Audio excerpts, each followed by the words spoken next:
Amigas y amigos que ven este podcast, amigas de la colectiva nacional 50+1, bienvenidas a este episodio que vamos a hablar de temas muy especiales y sabemos que va a ser de su agrado. El día de hoy, en este episodio, tenemos a dos personas que ustedes conocen muy bien, pero que en esta ocasión vamos a tratar de conocer desde otro ángulo. Un ángulo que es muy importante para la cultura mexicana, el Día de las Mamás y de las Hijas. Bienvenidas Amalia García, Claudia Corichi, que es su podcast, pero ahora toca estar del otro lado. Muchas gracias, querida Yuli, y qué gusto estar con pura gente querida. Gracias. Y bueno, aunque no sea necesario, voy a tomarme unos segundos para presentarlas formalmente. La senadora Amalia García es feminista, luchadora por los derechos de las mujeres, fue la primera mujer en gobernar Zacatecas y hasta el momento la única, y la tercera mujer en gobernar alguna entidad en el país. Es increíble que en 2004 solo hubiera habido 2 mujeres electas por el voto popular como gobernadoras. La situación ha cambiado y también ha sido en parte por luchas como la que ha dado la senadora Amalia, Claudia y esta colectiva, entre otras personas comprometidas con estas causas. Presento, que también la conocen muy bien, pero espero dar algún ángulo distinto, la maestra Claudia Corichi García es nuestra presidenta nacional de la colectiva 50+1. Ella es también actualmente titular de la unidad de género en la Auditoría Superior de la Federación, ha sido senadora, ha sido diputada y ha sido muchas otras cosas más, pero lo que siempre es constante es que es una gran amiga y una gran mamá. Entonces, pues con esta presentación rapidísima, porque si no nos íbamos a tardar mucho más y lo que queremos es conocer cómo ustedes han vivido esta etapa, tanto como mamá, tanto como hija, tanto como ambas cosas, es que vamos a iniciar este episodio para ir conociendo otros aspectos interesantes. Yo lo primero que les quiero preguntar es, ¿cómo fue el momento en el que se enteraron que serían mamás? Amalia. Bueno, yo pertenezco a una generación muy activa de jóvenes, hombres, mujeres, que en esa época estábamos ilusionados con cambiar el mundo. Pero al mismo tiempo, y que además empezaba el movimiento feminista a estar presente, yo me planteaba estar acompañada, tener una familia, mi hija, y en el mismo momento en que yo planteaba eso, no pensaba dejar lo que estaba haciendo. Entonces, ¿cómo me imaginaba yo ser madre de familia cuando me entero que estaba embarazada? Una madre de familia que iba a cargar con su hija o hijo para todos lados, exactamente como lo hacen las mujeres en las comunidades, en las poblaciones, se ponen el rebozo, andan para todos lados, y yo, como parte de ese movimiento activo de jóvenes que eran tan cuestionadores, que además estaban contra los autoritarismos, no íbamos a parar por un asunto que tenía que ver con nuestra vida, pero la decisión era la maternidad y al mismo tiempo seguir adelante con todo lo que estaba haciendo.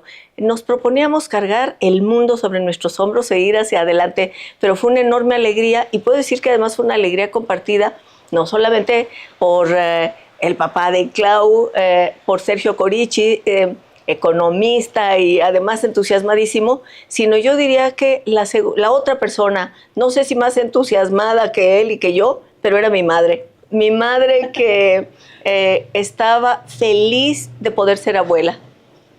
Y que le heredó aspectos, pero vamos muchos aspectos. Para mí fue, querida Yuli, mi mamá dice algo muy importante, somos de generaciones diferentes. Yo fui mamá un poco más de 10 años después de la edad en la que mi mamá me tuvo. O sea, es decir, sí fue otra manera de ver el mundo, de pensar. Y yo cuando fui mamá, la verdad es que al principio no me imaginaba que quería ser mamá. No tenía muy claro, porque lo que yo había vivido era una generación, la generación de mi mamá, de políticas, que un día lo comentamos cuando entrevistamos a Olga Sánchez, a Beatriz Paredes, donde la maternidad a veces no creíamos que fuera compatible con la vida pública exitosa. Y entonces yo decía, es que vas a tener que decidir entre una y otra cosa. Cuando quedo embarazada, se me olvidó todo eso que había pensado.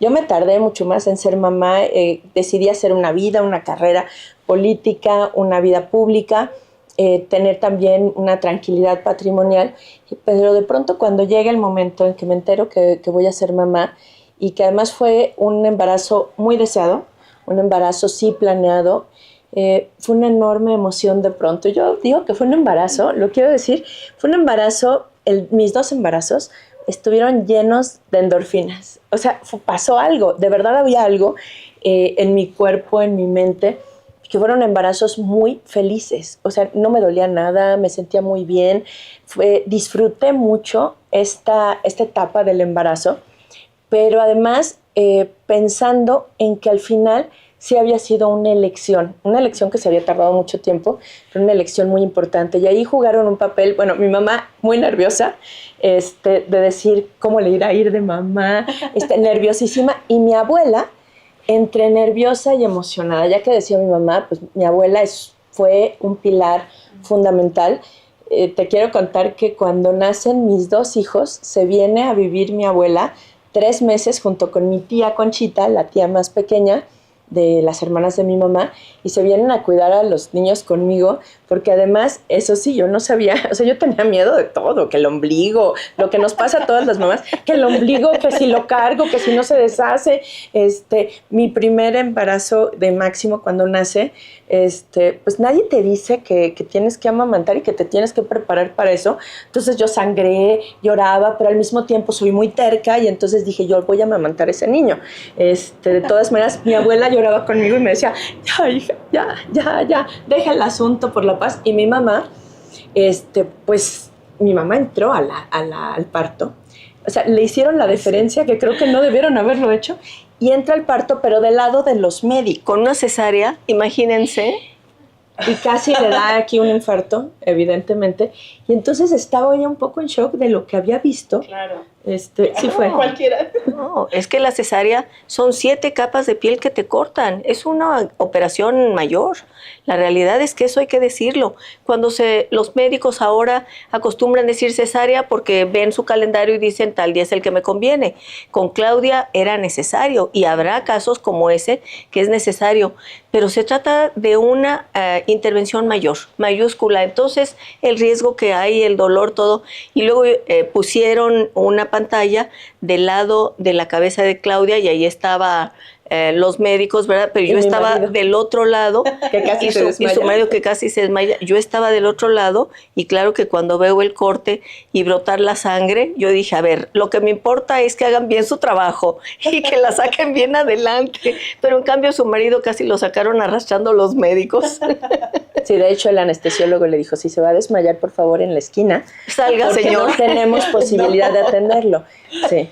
Y entonces, bueno, los ejercicios de respiración sirvieron, por lo menos para Eugenia. Y yo me preparé para un parto psicoprofiláctico, y entonces efectivamente ejercicios de respiración, pero todavía unos días antes del parto yo anduve en una marcha viniendo de Puebla hacia la Ciudad de México porque habían detenido a un líder campesino, a Danzós Palomino, y entonces estábamos en la marcha. Y después, cuando nace Claudia, yo estaba estudiando, estaba en la universidad en Puebla, y entonces era llevármela en el bambineto, y por eso le digo que ella ya hizo varias carreras, porque iba conmigo. y muchas marchas. Y muchas marchas. Por eso salió tan combativa, de marcha en marcha. Pero justamente lo que mencionaban ahorita, ser mamá es ya en sí muy complicado. Hay que cuidar a una persona, una personita que para quienes tomamos la decisión de ser mamás implica amor, implica pasión. Pero además, en el caso de ambas, es ser mamá con actividades en el ámbito público, donde incluso a las madres se les discrimina. O sea, parece que es incompatible tener un espacio de decisión pública y elegir ser mamá. ¿Cómo fue pelear con eso? Aparte de todos los temores, de que si el ombligo, de que si la leche, todo eso, además toda la presión del ambiente en el que estaban. ¿Cómo fue? En realidad yo no peleé con eso. Ahora entiendo y realmente tengo la claridad de que tiene que haber un sistema de cuidados que garantice que va a compartir los cuidados el Estado, va a compartir el Estado, la sociedad va a compartir los cuidados, lo van a hacer las familias en plural, las empresas tienen que modificar y los ámbitos públicos sus horarios y jornadas, pero en ese momento yo decía, va conmigo a todos lados y entonces no solamente no preguntaba, sino que iba a todos lados a las reuniones de todo tipo, políticas del movimiento feminista, en fin. Había iPad. No había iPad, llegaba yo con una bolsa enorme de juguetes, de colores, de cuentos, de crayolas, y entonces mis amigas ya sabían que ahí estaba Claudia y iba a todos lados. Iba a un evento, un meeting, ahí estaba, iba a la clase y ahí estaba Claudia. ¿Y eso qué fue lo que provocó? Provocó que para ella fuera natural tratar a medio mundo en el ámbito político y a mis amigas, y entonces recuerdo algunos personajes de esa época que todo el mundo les hablaba de usted y prácticamente hacían caravana, y Claudia les hablaba de usted pues porque los veía todos los días. Ya les hablaba siempre de todo. Yo creo que sí fue una etapa y una decisión muy importante, y en mi caso el reto fue grande, sobre todo de la segunda. O sea, de con Máximo sí fue un reto, porque es aprender, es el amor total, es encariñarte. Creo que el reto más grande fue lactar. Hay una visión en la sociedad, la cual, a ver, eres muy buena, tienes que ser una buena mamá, tienes que ser una buena profesionista, ahora hacemos la tarea de cuidados, las labores afuera, y al mismo tiempo yo soy una fanática del tema de la lactancia materna. Queremos darles más salud a las niñas y a los niños, pero al mismo tiempo hay como si hubiera un horror a ver nuestros senos. O sea, es decir, tú vas a lactar a algún lugar y de verdad hay gente que te ve con molestia. Hay lugares en los restaurantes en los que la gente se enojaba aunque te tapes. Es muy difícil dar, digamos, una maternidad con todo y una naturalidad que debería ser lo de la lactancia. Claro. Y yo lo viví en mis dos hijos. El tema de la lactancia me pesó mucho que la gente lo viera como algo tan raro. Y entonces fue un enorme reto. Y me acuerdo que Amalia Sofía era un reto porque en la Cámara de Diputados sí había un lugar. Cuando yo tengo a Amalia Sofía, soy diputada, y sí había un lugar, un Sendy, para los niños, pero estaba lejísimos, era imposible ir ahí y estar en la sesión, ir y venir, estar lactando. Y entonces pues me tocó lactarla hasta en los baños, a los dos. O sea, es decir, la realidad de todas las mamás es que terminamos lactando en un baño, en una escalera, terminamos lactando donde podemos, cuando queremos seguir con una lactancia permanente. Creo que ese fue uno de los grandes retos. El otro gran reto es Yo te interrumpo. ¿Sí? Si los hombres se embarazaran y lactaran, el mundo sería distinto. Sí, porque entonces habría todos los espacios y todas las facilidades, bueno, hasta para los baños, porque cuando mi marido quería compartir el tema, por ejemplo, del cambio de pañal, en los baños de hombres en general no hay cambiadores. O sea, es decir, tenemos que hacer transformaciones reales en el tema de cuidados, pero también que asumamos como sociedad que si vamos a compartir y que si queremos crianzas respetuosas y una manera diferente de hacer las cosas, tiene que haber también condiciones para que eso suceda. Y creo que en mi caso el reto también fue lo mismo. O sea, yo me los llevaba conmigo todo el tiempo, me los llevé, le decían a Amalia, Sofía le decían la diputadita, y pues Máximo también fue ir a todos lados, estar en todos los espacios. ¿No te veían mal los hombres o incluso mujeres? ¿No te veían como vayas a su casa o no sentías esa presión de...? Sí, a veces.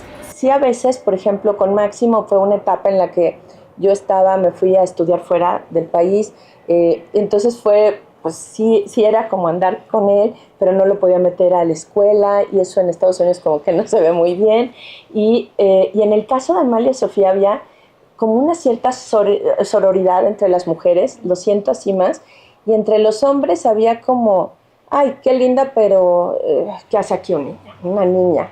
O sea, ¿qué hacen aquí? Las mujeres fueron diferentes. Me acuerdo mucho que criticaron a una querida amiga, hoy embajadora en Brasil, a Laura Esquivel, una gran escritora, claro, porque de pronto les hace una chambrita y se pone a tejer la chambrita de Amalia Sofía. Y eso no quería decir que no estuviera escuchando ni pensando, ¿verdad? Y dijeron estaba que tejiendo iba a tejer y estaba a la cámara, pensando. pero ella dijo, pero yo no tejo con los oídos, o sea, yo estoy tejiendo. Las mujeres hacemos muchas cosas. Hacemos muchas cosas, y la criticaron mucho, y era la chambrita, que le hizo una chambrita hermosa, que le hizo a mi hija.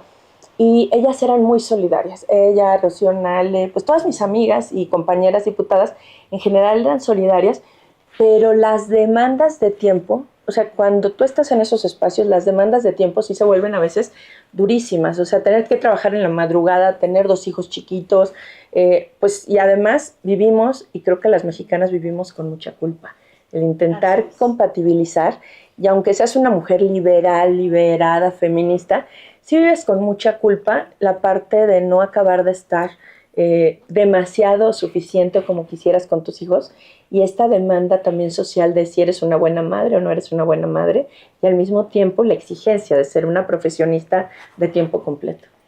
Amalia, por eso es importante que las mujeres lleguen a los lugares de decisión, ¿no? Porque las cosas deben cambiar para ellas y para otras. En el momento en que llegas a un espacio de decisión, entonces ves las políticas públicas con otros ojos, porque lo has vivido y porque lo vives con las demás. Por ejemplo, el hecho de que yo llevara a Claudia a todos lados y yo quería participar, yo no quería dejar de estar presente en aquello que eran mis causas.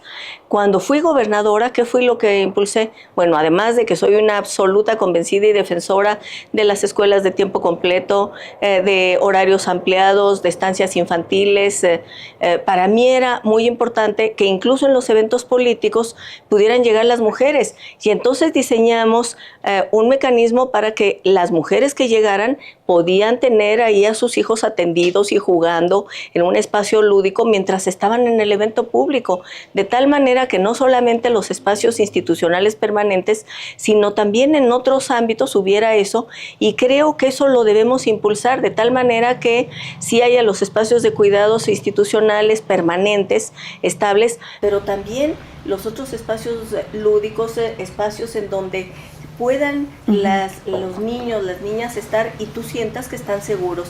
Eso transforma las políticas públicas, claro que las debe transformar, porque además, como decimos, que una mujer llegue a un espacio de poder político tiene que significar no solamente que llegó, sino que va a modificar la manera de decidir sobre el presupuesto, sobre las decisiones de gobierno, para que ese terreno chicloso que nos atrapa en el mundo de lo privado pueda ser remontado, porque se generan las condiciones para que te puedas incorporar sin estas culpas, sin la preocupación de que tienes que optar si vas a un lugar o vas a el otro. Y me parece que el que entremos masivamente, ahora el siguiente paso es que también cambie radicalmente, es decir, en positivo, nuestra presencia, porque se generan las condiciones para eso, pero porque lo hemos vivido, porque ha sido ir a cuestas remontando resistencias y obstáculos para que el espacio público no sea nuestro, cuando tiene que abrirse para que lo ocupemos.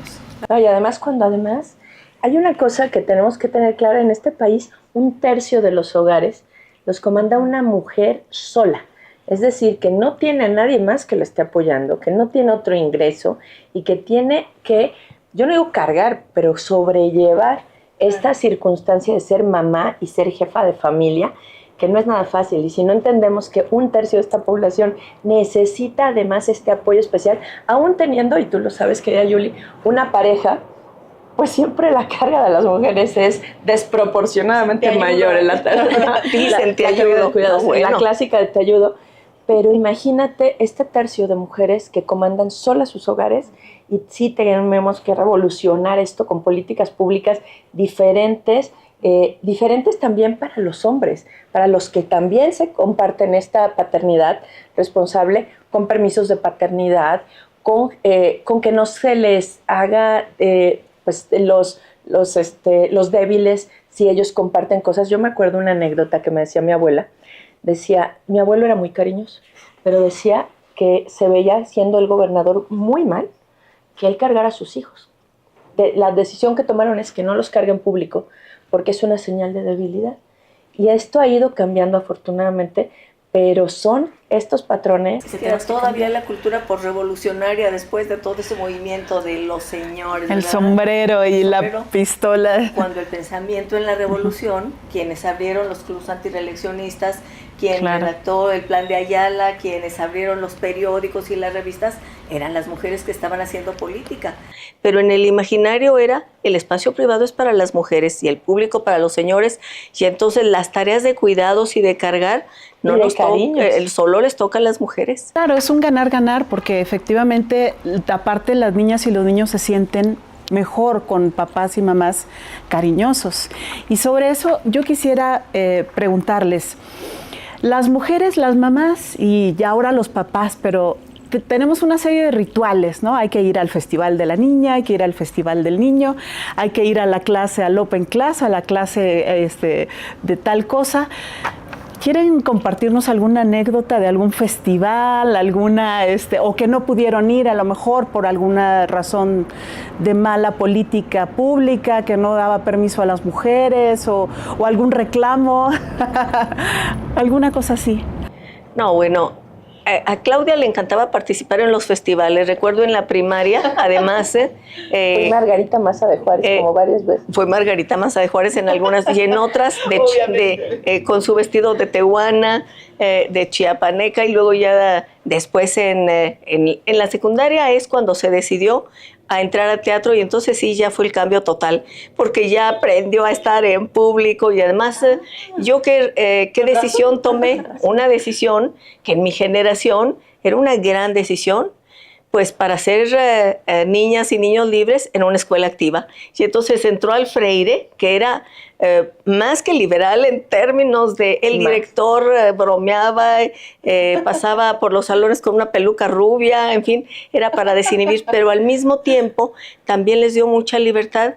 Y entonces era, sí, cómo hacerle con los hijos. Y para mí fue muy importante esa entrada a la secundaria, no solamente porque era una escuela activa, sino porque tomaron la decisión de que iban cada año a una comunidad. Ustedes fueron a Tlaxcala, a una comunidad en las condiciones más modestas para estar conviviendo durante días con las familias ahí, apoyándolas y comiendo lo que comen las familias, es decir, tortilla con chile y frijoles, porque no había más. Se llamaba. Era decirles, ustedes van a tomar decisiones en este país, hagan lo que hagan de grandes, pero tienen que conocer su país y entonces comprometerse con que las condiciones que no queremos que estén de carencias, ustedes se comprometan a cambiarlas. Entonces me gustaba mucho. Claro que buena parte de la izquierda estaba ahí, los hijos estaban ahí en el Freire. Ahí estaban los hijos de Cuauhtémoc Cárdenas, por ejemplo, y estaban otros. Y Lubensky. Ay, ¿qué tal? Le decían en broma, y Lubensky, el gran laureado en la cineasta, sí. Le decían el Led Zeppelin.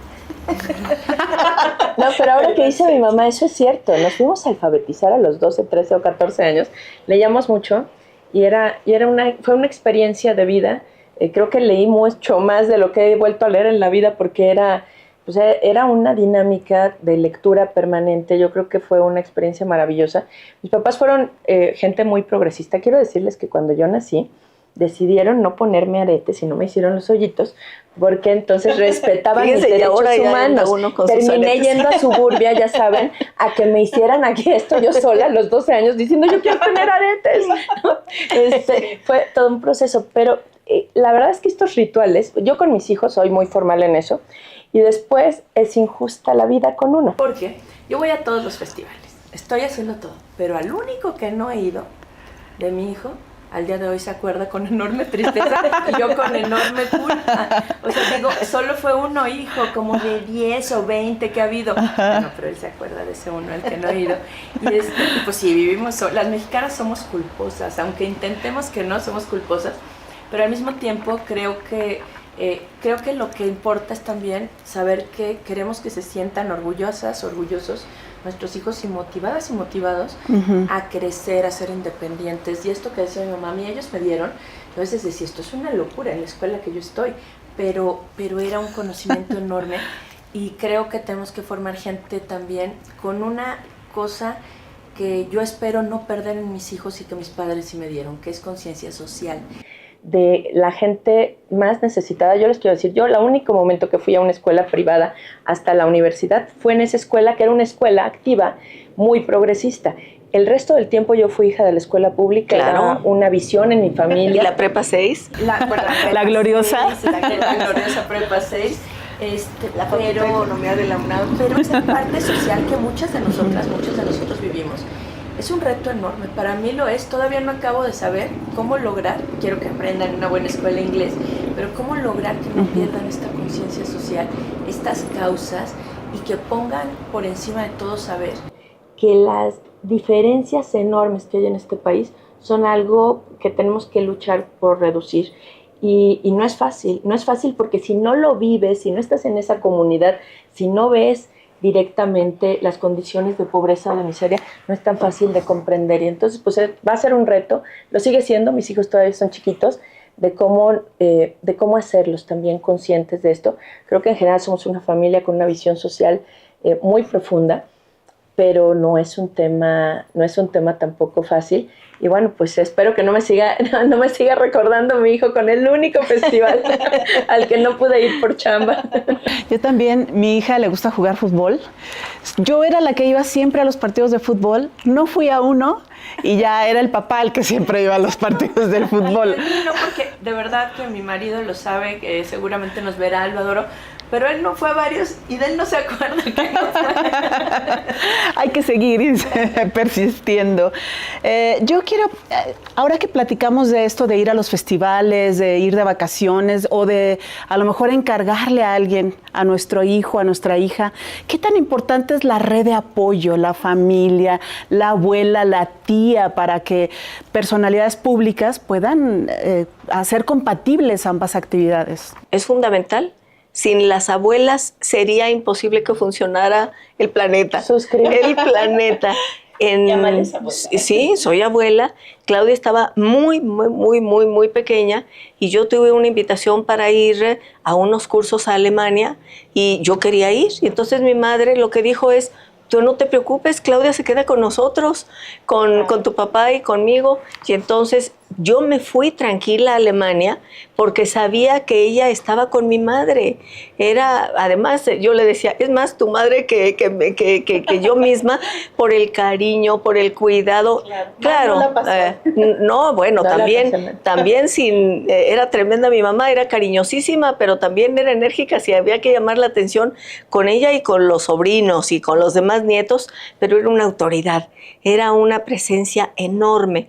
Y entonces, claro que yo me fui a Alemania tranquila y luego yo salía mucho, estábamos en la izquierda muy conectados internacionalmente, teníamos una gran cantidad de vínculos políticos, relaciones y además teníamos una visión amplia del mundo y eso permitía que yo me quedara tranquila porque estaba con mi madre. Es decir, las abuelas son fundamentales, que yo digo, son el seguro social de este país, pero está bien, no hay que cargarles la mano y por eso soy tan partidaria del sistema de cuidados. Sí, no, el sistema de cuidados. Sí, el Estado tiene que hacer su tarea, porque ¿cómo vamos a incorporarnos las mujeres plenamente? No es suficiente que la Constitución diga que debe haber paridad en todo. Tienes que crear las condiciones en la vida diaria, cotidiana, en el trabajo, en el estudio, en absolutamente todo, para que realmente sea posible que se incorporen, porque si no, seremos unas cuantas y además a costa de un esfuerzo titánico. Claro. No, para mí la red de apoyo también, yo creo que, a ver, estoy muy afortunada de tener esta gran red de apoyo, porque mi red de apoyo, como yo les comentaba, fue que mi abuela y mi tía se vinieron a ayudarme a cuidar a los niños. Pero mi abuela fue todo, o sea, mi abuela fue un pilar de mi vida, sí era enérgica. Yo les quiero decir que mi mamá nunca me dio una nalgada, mi abuela sí, muchos, pero después me llenaba besos y me decía, lo siento mucho, mi niña, me abrazaba y me decía, y siempre se arrepentía de haberme dado la nalgada, pero era la dura. A mí también fue mi abuela, no mi mamá. Exacto. ¿Qué total? O sea, mi mamá era la abuela era la dura, pero al mismo tiempo el respeto, el amor, el cariño, la complicidad absoluta. Hace un año que murió, pero hasta el último momento mi abuela fue una amiga, fue un liderazgo impresionante, un cariño total. Y estas redes de apoyo son muy importantes y yo lo veo, bueno, por una parte con lo que significó para mí su referente. Pero a ver, cuando yo hago un recuento, ¿quiénes son mis redes de apoyo? Bueno, además de, obviamente, el papel que juega mi esposo, pero mis redes de apoyo son mujeres. O sea, era mi abuela, era mi tía, es mi tía, la única hermana de mi papá que no tuvo hijos y que diría a mi marido, es una bendición, mi Rosy, para nosotros, que ha sido quien también ha acompañado mucho esta etapa de mi maternidad, que viene 1 o 2 veces a la semana a la casa, que nos apoya mucho, aunque es grande, y que es una generosidad total. Y es mi madre, o sea, es decir, les digo a veces de broma, ganamos una senadora, perdimos una abuela porque la ven menos, pero la realidad es que es un apego el de los niños con su abuela. Y mi madre ha sido una abuela, además, quiero decirlo, maravillosa, porque además de muchas cualidades que tiene, Que todas sabemos. que todas sabemos, pero ¿saben qué? Algo que me encanta y que les fascina a ellos es, hay un pleito cuando se puede dormir con la abuela, de irse a dormir con la abuela. Pero es todos, o sea, quieren. Y ella me dice, oye, pero los 2 juntos no, porque no duermo. Y entonces, pero al final los lleva a los 2. Es que les cuento cuentos para dormir. Y ese es el secreto. Pero les cuenta cuentos maravillosos. Entonces les cuenta cuentos, les hace una historia, los empodera con los cuentos. Entonces, pues obviamente... Cuando dice que los empodero con los cuentos es porque en muchas ocasiones ellos son, junto con sus amigos y primos y primas, los personajes de los cuentos. ¡Wow! De Julio Verne. Los de Julio ¡Guau! Verne, de 1000 leguas de viaje submarino. Paspartuno. Ellos ahí van en el viaje submarino. ¡Wow! La vuelta al mundo, ya iban ellos en el globo. No, pero siempre estas redes de apoyo, mi comadre, o sea, las amigas, ¿quién termina yendo a la escuela a veces en lugar de que yo vaya por los niños? Pues a veces la amiga, la comadre, o sea, es decir, estas redes de apoyo que son fundamentales, pero que si tú lo ves, generalmente el 90% son mujeres. Y son las mujeres de nuestra vida que hacen que esto funcione, que efectivamente debería ser el Estado, pero que nuestra cultura mexicana, y además para poder hacer tantas cosas, si no fuera por estas redes de apoyo, seguramente yo no podría hacer lo que hago. ¿Pero no decían que las mujeres juntas ni difuntas? No, juntas son más poderosas. Yo digo una frase, siempre juntas, nunca difuntas.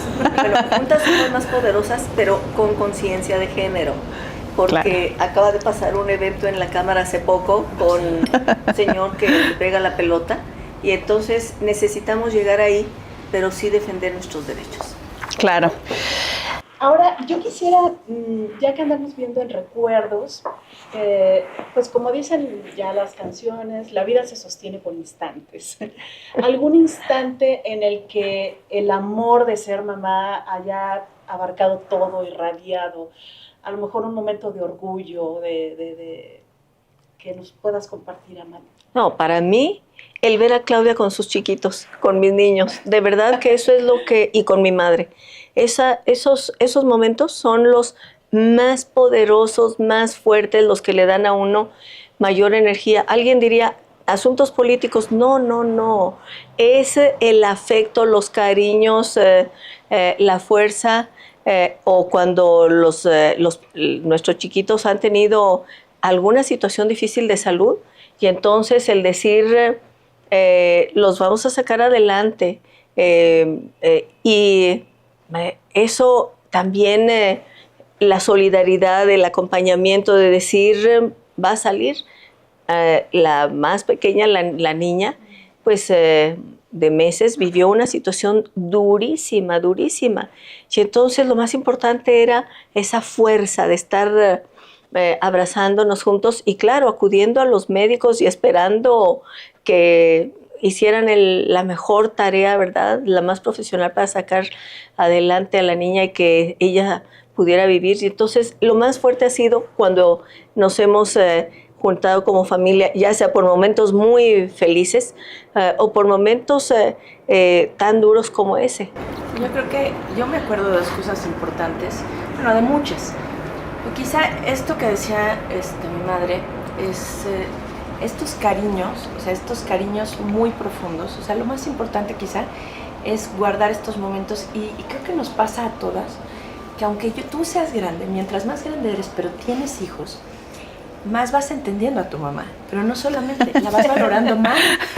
Y lo que es la vida, yo creo que uno nunca deja de necesitar este cariño, este amor, que se va transformando en algo muy profundo, mucho más consciente, mucho más profundo. Pero yo te quiero decir que una anécdota que de muchas es, mi madre era un símbolo de generosidad y además de solidaridad social siempre. Yo cuando era niña, resulta que en la casa parecía, o sea, la casa era el lugar a donde toda persona zacatecana, toda mujer zacatecana que quisiera estudiar, podía llegar. O sea, ¿qué significa esto? Que en la casa siempre había alguien, una o dos personas viviendo ahí. Que abría la casa para que se vinieran a estudiar. Para que no estuvieran solas y se fueran a estudiar. Y entonces estaba siempre llena la casa. Pero no solo esto. Yo me acuerdo mucho, y hace poco lo conté con una querida amiga, también en un podcast. Me acuerdo mucho que venían también, mi madre era muy dada a recibir gente que estaba en una situación muy difícil. Era un momento muy duro, estaban las dictaduras en Centroamérica y en Sudamérica, y la casa siempre fue un lugar, frente a momentos muy duros, de recibir a gente que venían, pues yo no sé si llamarlos refugiados. Sí, perseguidos por los gobiernos militares de Centroamérica. Y me acuerdo mucho, sobre todo, de Simón y Sofía. Momentos muy duros, porque llegaba gente.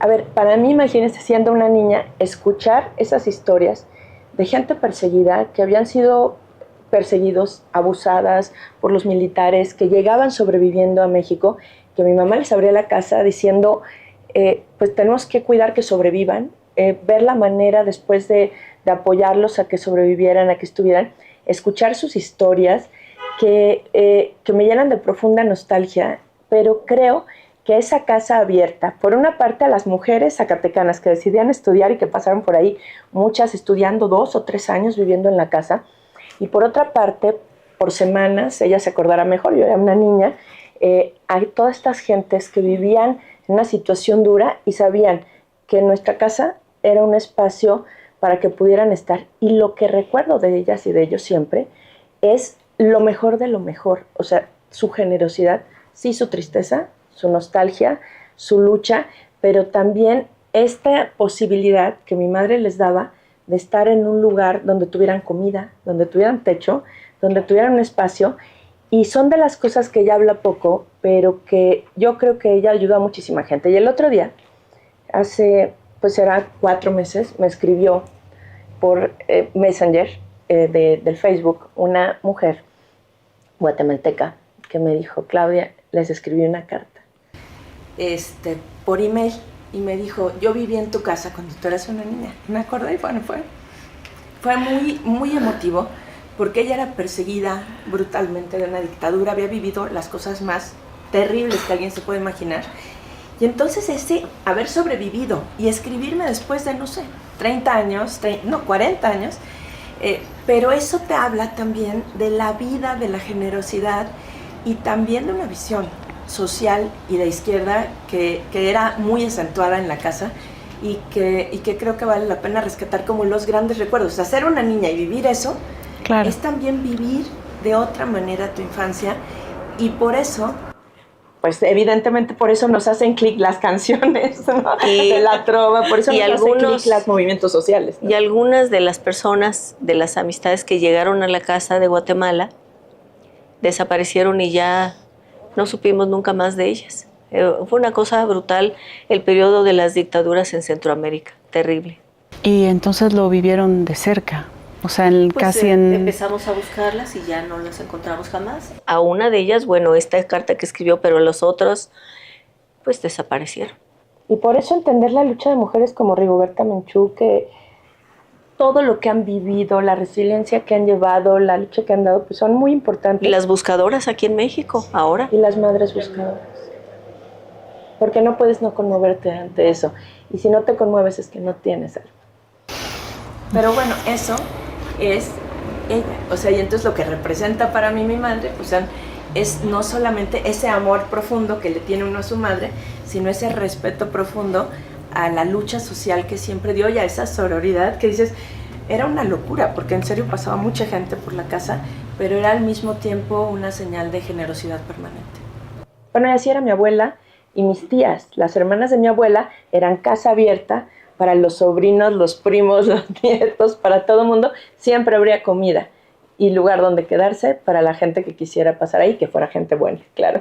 Claro, es un gran compromiso, ¿verdad? Porque es una forma de ver el mundo que hay que tratar de continuar, por lo menos. Ya los hijos dirán a lo que cómo será en su caso, pero de verdad que pues es una historia que gracias que la comparten, porque eso explica muchas cosas de cómo se vive y de cómo se actúa, sobre todo en estos momentos. Yo quisiera preguntarles, ya lo han mencionado, pero definitivamente el Estado tendría que hacerse un poco más cargo de los trabajos que la mujer le subsidia al Estado. Tendría que hacerse cargo de manera absoluta en ámbitos que permitan que se libere el tiempo de las mujeres, porque las mujeres, lo hemos dicho muchas veces, yo aquí lo reitero, tenemos una pobreza que nos abarca a todas, de la clase social que sea, las condiciones que sea, pobreza de tiempo. No tenemos tiempo propio. No tenemos tiempo propio. Eso lo ven como natural, ¿no? O sea, lo hemos asimilado, claro, como que... A costa de un aunque estemos esfuerzo, exhaustas y en ocasiones limitando las posibilidades de desarrollo y de crecimiento. Y entonces, cuando se habla de sistema de cuidados, ya se empezó a tratar esta frase como un cliché. No, pero tiene que haber políticas públicas en serio que garanticen que se libere el tiempo de las mujeres para que puedan dedicarse a estudiar, a trabajar, a participar en la vida pública o a descansar, a ir al cine, a ir al Cantoral a un concierto sin decir ¿y dónde dejo? ¿Dónde dejo a los niños o dónde dejo al abuelo o a mi familiar que tiene una discapacidad? ¿Dónde? El Estado tiene que abrir los espacios para que se pueda liberar el tiempo de las personas, especialmente de las mujeres.